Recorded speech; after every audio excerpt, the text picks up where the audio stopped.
Hello and welcome to your in-depth weekly horoscope for week commencing the 16th of January for the Sun or the Ascendant. Thank you so much for joining me. I'm going to give you a broad overview of what to expect before diving deep to give you in forensic detail all the key influences for each of the 12 zodiac signs. If you're a returning viewer, thank you so much for joining me once more.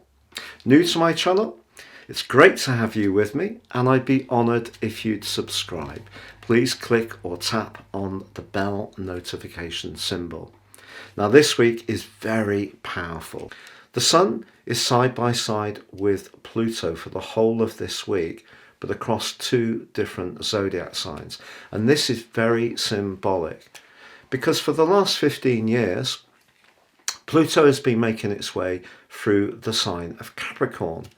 Capricorn is very much about the established order, big business, big government, big organisations, but big money. Now, the sign of Aquarius is much more about the collective, but also individuality. There's a duality in the sign of Aquarius. Pluto is about transformation.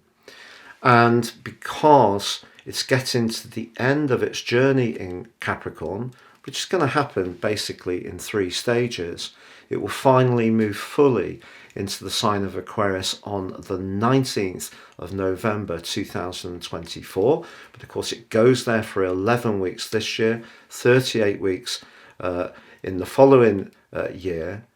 And what we're seeing is a big shift. And that really starts to show itself this week. This is why this week is so potent.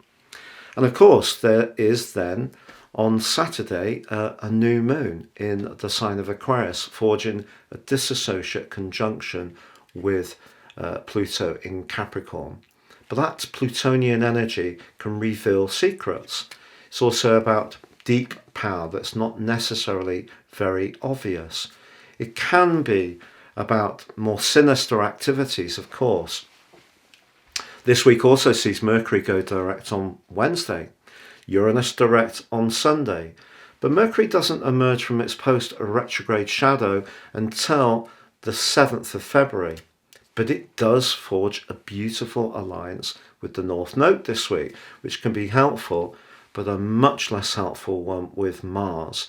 Mars now going forwards in the sign of Gemini is quite an impatient, direct energy when it comes to communication, which Mercury governs. So Mercury in the more business-like sign of Capricorn is just saying in this quincunx with Mars that we need to be very sure that we're not jumping to conclusions, making hasty assumptions, or even expressing ourselves in rather an impatient way. Also, from the middle of the week to the end of the week when they become exact, Venus edges into a conjunction with Saturn. Because they're both in the sign of Aquarius, this can be a real test for certain relationships.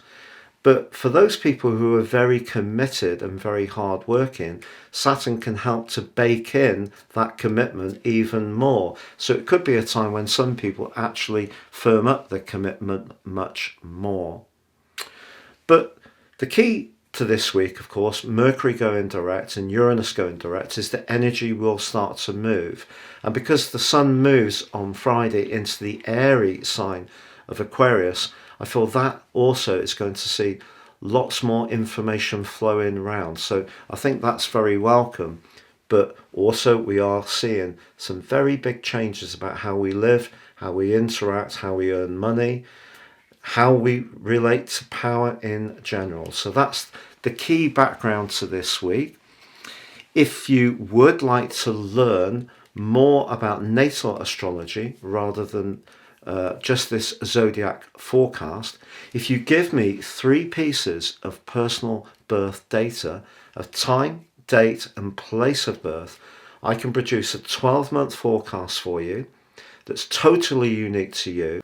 But in my special package of 30% off, you'll also get your crucial life roadmap report. This really helps you to understand some of the patterns that you've experienced over and over in your situation. Perhaps some of these have been quite challenging. Others have given you real opportunities. If you get a more intimate understanding of those, you can steer your moves more successfully going forwards. Now, in this special package, you can also get your free 12-month general forecast in terms of your zodiac sign, but also your Chinese forecast and your Indian forecast for year 2023. Please see the link below. So Libra, your week commencing the 16th of January forecast may have seen you experiencing recently a little bit of Groundhog Day when it comes to the lack of flow of communication, where you feel that someone's not quite being as tuned in and attentive to your feelings as they could be. Obviously, Mercury going direct is really going to help that. The Sun's combination with Pluto is actually showing you just how much stronger you have become. Also, Mars in its direct location, going direct on the 12th, is now in a much more daring and adventurous area. It does forge that inharmonious link with Mercury. So the 4th house is very much about where we want to cosset ourselves and hunker down, be quite protected, whereas Mars is in an area that's very much about taking sort of risks, really, especially with what you are saying to people, because Mercury isn't just about the physical movement of quick movement. It can be obviously about the expression of ideas. So the 9th house is about what you really think about something in a quite passionate way. So you could sort of protect your situation in a very determined manner, but just be aware that you're not being a bit defensive, because Mercury going forwards is going to really help. But then, of course, the Sun moves into your sister air sign of Aquarius. And this is brilliant because your physical vitality will lift. And because of all that you've been through over the last 15 years, as the Sun and the Moon align with Pluto, even though it's just in those last degrees of Capricorn, it is strengthening you to combine how you feel about something with how you can express your joys, your passions, your creative flair, and even have some fun. So some social opportunities are possible, but of course your ruler is checked by Saturn. So what's that saying? I think it's saying that you've learned that it's not just laughter that's important. It's not just being with someone that's important. It's having laughter or company with someone in a way which is truly meaningful to you. And of course, Uranus going direct, you'll take that as well. That's been causing some, frustration around business matters. Long-term finances have been very unpredictable, obviously for many of us, but particularly for you since the 24th of August. That's going to settle down. But Venus combining with Saturn can be a very solid, positive link with the right person, the right people. So you're looking for people you can really trust, rely upon, and then you can relax. And the next month can be really exciting for you on the back of this Aquarius new moon.